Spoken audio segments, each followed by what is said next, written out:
کہاں روایات اور کہاں تاریخ اور کہاں رب کا قرآن۔ قرآن پاک نے سورت حدید کی آیت نمبر 10 میں کہا کہ فتح مکہ سے پہلے ایمان لانے والے، فتح مکہ کے بعد ایمان لانے والے برابر نہیں، پہلوں کا مقام بلند ہے، پہلوں کا مقام اونچا ہے۔ پھر اللہ کو پتا تھا کہ بدبخت آئیں گے، وہ کہیں گے جو فتح مکہ کے دن ایمان لائے وہ طلقاء ہیں۔ آج آپ کے سامنے بات معلوم ہو جائے گی کہ یہ قرآن کا ترجمہ غلط کرتے ہیں، غلط، کیونکہ میرے بھائی اس پوری آیت کے اندر کہیں پر یہ نہیں ہے کہ یہ فتح کے بعد نئے لوگ مومن ہوئے۔ بسم اللہ والصلاة والسلام علی رسول اللہ وآلہ وآلہ۔ السلام علیکم ورحمۃ اللہ وبرکاتہ۔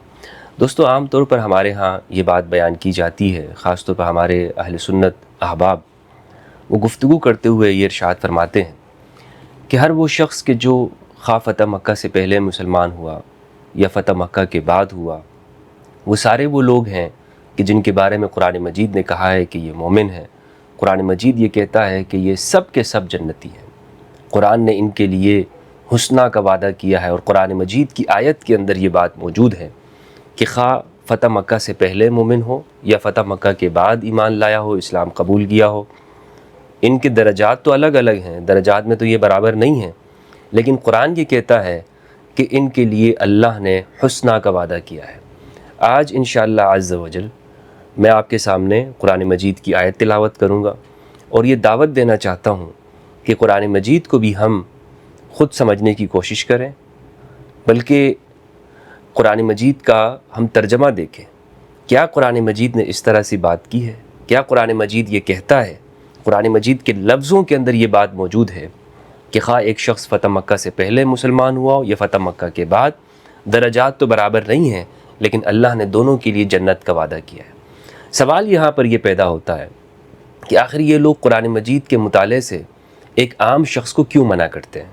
آپ نے اکثر سنا ہوگا یہ کہتے ہیں کہ قرآن مجید کا ترجمہ مت پڑھنا، خود سے سمجھنے کی کوشش مت کرنا، گمراہ ہو جاؤ گے، یہ قرآن تمہیں الیاذ باللہ اس کا ترجمہ پڑھ کر تم گمراہی میں مبتلا ہو جاؤ گے، وغیرہ وغیرہ۔ یہ بات اس لیے کی جاتی ہے کہ اگر خود سے ہی قرآن مجید کو پڑھنا شروع کر دیا، یا اگر خود سے سمجھنا نہیں بھی چاہتا ایک شخص، بلکہ وہ یہ کہتا ہے کہ میں صرف اس مولانا صاحب کی بات کو جو یہ قرآن کہہ کر بیان کر رہا ہے، میں اسے ویریفائی تو کر لوں، چیک تو کر لوں، ذرا میں اس آیت کا نمبر دیکھ کر اس کا ترجمہ تو تلاش کر لوں، اس کا ترجمہ کیا ہے۔ تو پہلے سے ہی منع کر دیا جاتا ہے کہ نہیں بھائی، جو ہم کہہ رہے ہیں اسی کو مان لو، اسی کو سمجھ لو، بس یہی تمہاری نجات کے لیے کافی ہے۔ دوستو، سورۃ الحدید ہے 27ویں پارے میں، اور یہ قرآن مجید کی سورت نمبر 57 ہے، 57واں، اور اس کی آیت نمبر 10۔ اس سے استدلال کیا جاتا ہے اور کہا جاتا ہے کہ دیکھیں قرآن مجید کے اندر یہ بات موجود ہے کہ سب کے سب جنتی ہیں، اور ہمارے ہاں اس کا نعرہ بھی لگایا جاتا ہے، ہر صحابی نبی جنتی جنتی۔ پہلے دوستو میں یہ بیان کر چکا ہوں کہ یہ صحابی کسے کہتے ہیں، صحابی کا کیا معنی ہے۔ بلا شک و شبہ یہ ایک بہت بڑی فضیلت ہے۔ آج انسان بڑی عبادتیں اور ریاضتیں کر کے بھی رسول اللہ صلی اللہ علیہ وآلہ وسلم کو اپنی جیتی جی آنکھوں سے دیدار کرنے کا شرف حاصل نہیں کر سکتا۔ خواب میں اگر کسی کو سرکار کی زیارت ہو جائے تو کیا بات ہے، لیکن میرے بھائی یہ فضیلت کوئی اس دنیا میں حاصل نہیں کر سکتا ہے رسول اللہ کے وصال کے بعد۔ تو یہ ایک بلا شک و شبہ ایک فضیلت ہے، لیکن کیا قرآن مجید کسی کی مطلقاً نجات کی بات کرتا ہے، یا قرآن مجید نے اس کے لیے کچھ معیار قائم کیا ہے؟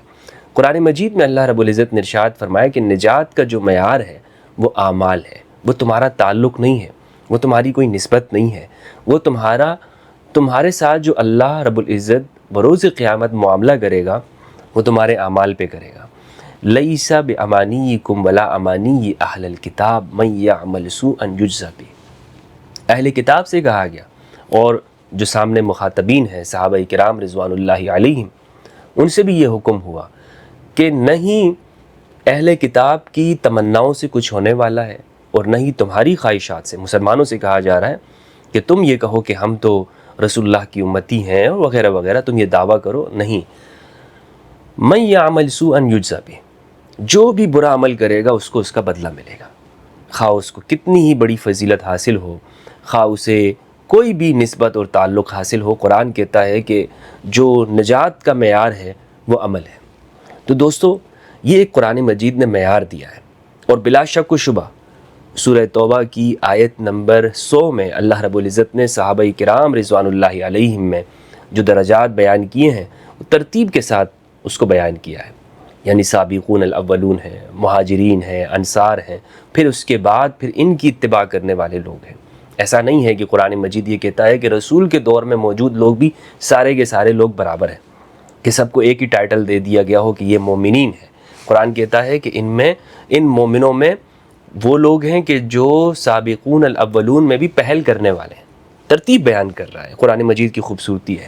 تو میں بلا تاخیر اپنی اس گفتگو کی جانب آتا ہوں کہ آج ہم قرآن مجید کی اس آیت کی تفسیر خود قرآن سے سمجھنا چاہتے ہیں۔ وَكُلًّا وَعَدَ اللَّهُ الْحُسْنَى، کہ سب کے سب سے اللہ نے جنت کا وعدہ کیا ہے۔ آخر قرآن مجید یہاں اس آیت کے اندر کیا ارشاد فرما رہا ہے؟ کیا اس کے اندر یہ بھی ہے کہ وہ خواہ فتح مکہ کے بعد مسلمان ہو جائیں؟ یہ سورۃ الحدید ہے، میں نے آپ کے سامنے عرض کیا، اور اس کی ہم آیت نمبر 10 کا مطالعہ کرتے ہیں۔ اعوذ باللہ من الشیطان الرجیم، بسم اللہ الرحمن الرحیم۔ وما لکم الا تنفقوا فی سبیل اللہ وللہ میراث السماوات والارض، اور کیا ہوا تمہیں کہ تم خرچ نہیں کرتے فی سبیل اللہ، اللہ کی راہ میں۔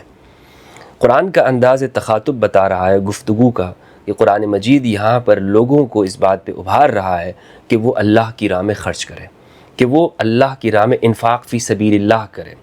یہ قرآن ان کو ترغیب دے رہا ہے۔ وما لکم الا تنفقوا فی سبیل اللہ وللہ میراث السماوات والارض، اللہ ہی کے لیے آسمانوں اور زمینوں کی بادشاہت ہے۔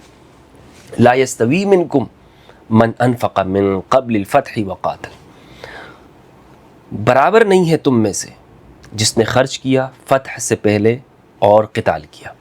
دو تقسیمیں قرآن مجید یہاں بیان کر رہا ہے، یہ غور سے سنیے گا، اور ان تمام شکوک و شبہات کا ازالہ آج میں کر رہا ہوں کہ جو یہاں پر یہ طبقہ ڈالنے کی کوشش کرتا ہے، اور اسی بنیاد کے اوپر یہ کہتا ہے کہ فلاں طبقہ وہ چونکہ وہ یہ کام کرتا ہے اس لیے وہ اسلام سے خارج ہے، تکفیر کرتے ہیں، اور پھر ساتھ میں یہ بہانہ بھی بناتے ہیں کہ ایک پورا گروہ ہے کہ جو علیہ باللہ وہ صحابہ کرام کے خلاف بات کرتے ہیں۔ کوئی یہاں پر ایسا نہیں ہے کہ جو صحابہ کرام رضوان اللہ علیہم کو علی الاطلاق وہ ان کے اوپر اس طرح کی تنقید کر رہا ہو، لیکن بات کیا ہے کہ آپ قرآن مجید کا ترجمہ کتنا غلط پیش کرتے ہیں۔ آج آپ کے سامنے بات معلوم ہو جائے گی کہ یہ قرآن کا ترجمہ غلط کرتے ہیں، غلط۔ وہ کہتے ہیں نا آنکھوں میں دھول جھونکنا، تو یہ کیسے دھول جھونکتے ہیں؟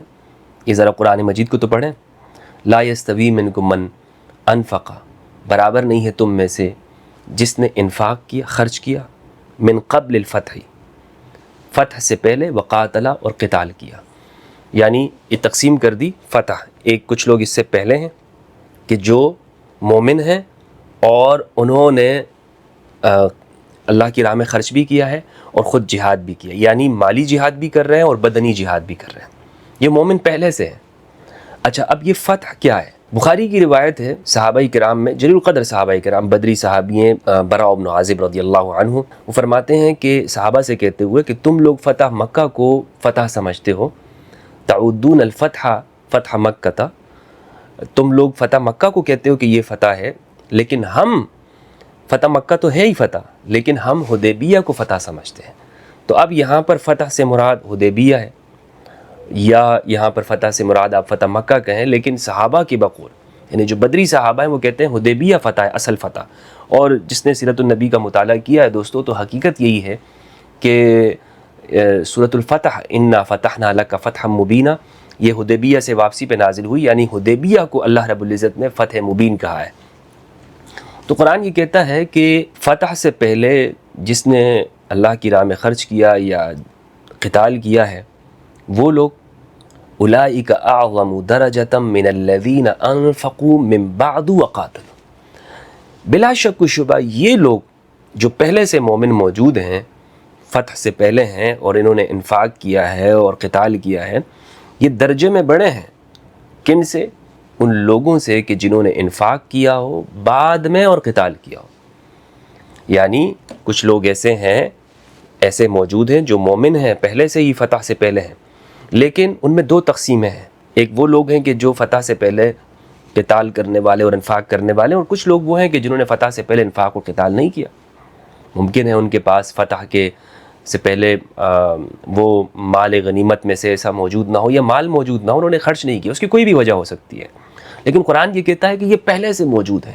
ایسا نہیں ہے کہ یہ فتح کے بعد نئے لوگ مسلمان ہوئے ہوں اور ان کے بارے میں قرآن مجید یہ کہہ رہا ہے کہ اب چونکہ فتح کے بعد نئے لوگ مسلمان ہو رہے ہیں اور یہ لوگ جو انفاق اور قتال کریں گے، یہ اور پہلے جو بدر میں یا احد میں اور خیبر میں ہیں انہوں نے جو انفاق اور قتال کر رہے ہیں وہ چونکہ پرانے مومن ہیں تو یہ دونوں آپس میں برابر نہیں ہیں. یہ ان کی بات نہیں کر رہا، یہ پہلے سے ہی لوگ موجود ہیں، یعنی بدر میں ہو سکتے ہیں، اس کے بعد میں خیبر میں، احد میں، خندق میں، لیکن ان میں دو تقسیمیں ہیں قرآن مجید کہہ رہا ہے. کیونکہ میرے بھائی اس پوری آیت کے اندر کہیں پر یہ نہیں ہے کہ یہ فتح کے بعد نئے لوگ مومن ہوئے ہوں. حالانکہ ترجمہ کرتے وقت یہ لوگ اپنی تقریروں میں، اپنی گفتگو میں اس آیت کے اندر اس لفظ کا اضافہ کرتے ہیں. سمجھ میں آیا ان کا کھیل آپ کو، کہ یہ خود سے اپنی جانب سے اس میں اضافہ کرتے ہیں کہ کس چیز کا؟ یہاں پر وہ کہتے ہیں کہ جو پہلے سے مومن ہیں یا بعد میں جو فتح کے بعد مومن ہوئے ہوں. کہاں پر ہے قرآن مجید میں؟ قرآن کہتے ہیں وَكُلًّا وَعَدَ اللَّهُ الْحُسْنَى، ہم نے ان سب سے جنت کا وعدہ کیا. یہ سارے کے سارے لوگ، کیونکہ یہ مومن تو پہلے سے ہیں نا بھائی، لیکن انہوں نے یا تو انفاق اور قتال نہیں کیا ہوا جس طرح پہلی جماعت نے کیا ہے. تو قرآن کہہ رہا ہے کہ یہ دو جماعتیں ہیں صحابہ کے اندر پہلے سے موجود ہیں. وَاللَّهُ بِمَا تَعْمَلُونَ خَبِيرٌ مَنْ ذَا الَّذِي يُقْرِضُ اللَّهَ قَرْضًا حَسَنًا فَيُضَاعِفَهُ لَهُ وَلَهُ أَجْرٌ كَرِيمٌ. کون ہے جو اللہ کو قرض حسنہ دیتا ہے تو اس کے لیے بڑھا دیا جائے، فَيُضَاعِفَهُ لَهُ، اس کے لیے بڑھا دیا جاتا ہے، وَلَهُ أَجْرٌ كَرِيمٌ، اور اس کے لیے اور بھی اجر ہے، کریم بہترین اجر ہے. تو میرے بھائی اس آیت کے اندر کسی بھی جگہ پر یہ نہیں ہے کہ جو نئے لوگ آ جائیں. اور نئے لوگ، میں آپ کو دعوت فکر دینا چاہتا ہوں کہ آپ سورہ توبہ کی اس آیت کا مطالعہ کریں. والسابقون الاولون من المہاجرین والانصار والذین اتبعوہم بإحسان، کہ اس آیت کے اندر اللہ رب العزت یہ مہاجرین اور انصار پر اس بات کو تمام کر رہے ہیں کہ یہ وہ لوگ ہیں کہ جو حقیقت میں قرآن ان کو کہہ رہا ہے کہ یہ ان کے لیے فضیلت ہے، اور قرآن ان پر اطلاق کر رہا ہے کہ یہ وہ لوگ ہیں کہ جن کی پیروی وہ شخص کرے گا جو بعد میں آنے والا ہے. یعنی جو فتح کے بعد، یعنی وہ شخص جس نے ہجرت نہیں کی ہے اور جو انصار مدینہ میں سے نہیں ہے. یعنی ہجرت سے مراد یہاں پر ہجرت مدینہ ہے. ہجرت مدینہ، ایسا نہیں کہ فتح مکہ کے بعد ہجرت کرے ایک شخص اور مدینہ میں آ جائے، کیونکہ یہ متواتر روایت ہے، صحیح متواتر روایت ہے. رسول اللہ صلی اللہ علیہ وآلہ وسلم نے فرمایا لا ہجرت بعد الفتح، فتح کے بعد کوئی ہجرت نہیں ہے. تو اگر ایک شخص فتح کے بعد ہجرت کرتا ہے تو اس کو قرآن کی اصطلاح میں، قرآنی اصطلاح کے اندر ہم مہاجرین میں شامل نہیں کریں گے. یا فتح کے بعد وہ نصرت کرتا ہے تو قرآن کی اصطلاح میں اسے ہم انصار مدینہ میں نہیں رکھیں گے. انصار مدینہ کا تعلق بیت عقبہ اولیٰ، بیت ثانیہ کے اندر ہے، کہ جن لوگوں نے رسول اللہ کو مدینہ میں آنے کی دعوت دی، جس میں سعد بن معاذ، سعد بن عبادہ، ابو ایوب انصاری، جلیل القدر صحابہ کرام ہیں. اس کے بعد یعنی فتح مکہ کے بعد اگر کوئی شخص مدینہ میں ہے اور وہ نصرت کر رہا ہے تو وہ انصار مدینہ میں نہیں ہے. ہاں، جو پہلے سے ہی انصار مدینہ ہیں، ان کے جو بچے ہیں وہ تو اس میں شامل ہوں گے، لیکن وہ لوگ کہ جو نئے مسلمان ہوئے ہوں، تو قرآن مجید نے یہاں پہ نصرت کی یا مہاجرین کی السابقون الاولون کے ساتھ خصوصیت بیان کی ہے. اور پھر جو نئے لوگ مسلمان ہو رہے ہیں نا فتح کے بعد، قرآن کہتا ہے یہ لوگ تابعی ہیں. کیا کہتا ہے قرآن مجید؟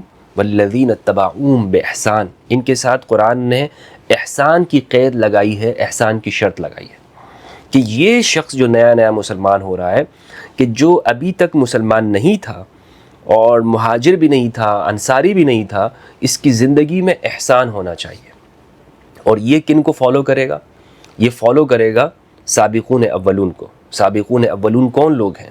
کہ جنہوں نے پہلے اسلام قبول کیا، جو پہلے دور کے اندر آئے اس زمانے میں، کہ جو رسول اللہ کے ساتھ تھے، خواہ وہ مدینہ کا دور ہو جس میں پہلے ہوئے، اور میں نے آپ کو بتایا کہ وہ بیت عقبہ اولیٰ اور بیت عقبہ ثانیہ کا زمانہ ہے، یا وہ ہجرت کرنے میں ہجرت حبشہ کی ہو اس نے، ہجرت حبشہ اولا، اور اسی طرح ہجرت مدینہ کی ہوئی ہو، وہ مہاجرین میں سے کہلائے گا۔ تو دوستو یہ ہے قرآن مجید کا مفہوم، قرآن مجید کی اس آیت کا، وَكُلًّا وَعَدَ اللَّهُ الْحُسْنَى۔ اس آیت کو پڑھ کر اس میں ایمان کے لفظ کی قید لگاتے ہیں اور اضافہ کرتے ہیں۔ میرے بھائی قرآن مجید کو کھولیے گا اور اس کا مطالعہ کیجیے گا، اور اس میں آپ مجھے دکھا دیں کہ ایمان کا لفظ کہاں پر ہے۔ کیوں قرآن مجید میں اضافہ کرتے ہیں آپ؟ قرآن مجید کے ترجمے کے اندر آپ اضافہ کیوں کر رہے ہیں؟ آپ کو کس نے یہ اجازت دی ہے؟ کس نے اتھارٹی آپ کو دی ہے کہ آپ قرآن کے ترجمے میں یہ کہیں کہ دیکھیں اس میں تو سب کے لیے وعدہ ہے؟ ہاں سب کے لیے وعدہ ہے، لیکن یہ کون ہیں وہ لوگ؟ قرآن نے بیان کیا کہ یہ لوگ پہلے سے موجود ہیں، یعنی یہ وہ لوگ ہیں کہ جو قرآن کہہ رہا ہے کہ جو انفاق اور قتال جس نے فتح سے پہلے کیا اور جس نے انفاق اور قتال فتح کے بعد کیا ہے، یہ کب بیان کیا ہے کہ وہ فتح کے وقت میں مسلمان ہوا ہو اور فتح کے بعد مسلمان ہوا ہو؟ کسی جگہ پر بھی قرآن مجید کے اندر یہ بات موجود نہیں ہے۔ تو یہ، اور میں یہاں پر یہ عرض کرنا چاہتا ہوں کہ دوستو صحابیت کے عنوان پر میں نے یہ گزارش کی ہے کہ آئیے ہم صحابیت کے عنوان کو سمجھنے کی کوشش کرتے ہیں کہ صحابہ ہیں اصل میں کون، قرآن مجید نے کن کے لیے یہ لفظ استعمال کیا ہے، صحابی کون ہے۔ اور اس کے لیے میں دوبارہ سے تقریباً اس کے لیے 2 سال ہو رہے ہیں کہ میں نے جو فرقوں کے بڑے علماء ہیں ان کو دعوت گفتگو دی ہوئی ہے کہ ہم گفتگو کریں اور یہ سمجھنے کی کوشش کریں اور امت کو اختلافات سے نکالیں، کیونکہ آپ یہ دیکھیں کہ امت میں اصل اختلاف کس بات پر ہے، کس بات پر یہ امت آپس میں لڑ رہی ہے اور آپس میں جھگڑے ہیں۔ یہی عنوان ہے نا صحابیت کا۔ کچھ لوگ وہ کہتے ہیں کہ بھئی فلاں صحابی ہے اور کچھ کہتے ہیں کہ فلاں صحابی نہیں ہے، اسی پر اختلاف ہے نا۔ تو کیوں نہ ہم قرآن سے ہی، ہم صحیح سنت اور روایات سے ہی قرآن مجید کو اس لفظ کو سمجھنے کی کوشش کریں کہ صحابی قرآن مجید کس پر اطلاق کر رہا ہے، تاکہ ان اختلافات کا خاتمہ ہو جائے۔ اور میں اگین یہاں پر دعوت فکر دینا چاہتا ہوں، دعوت گفتگو دینا چاہتا ہوں، جو میں نام بتا رہا ہوں، تاکہ ہم لوگ ایک اچھی فضا کے اندر بیٹھیں اور تمام اس جھگڑوں سے امت کو نکالیں۔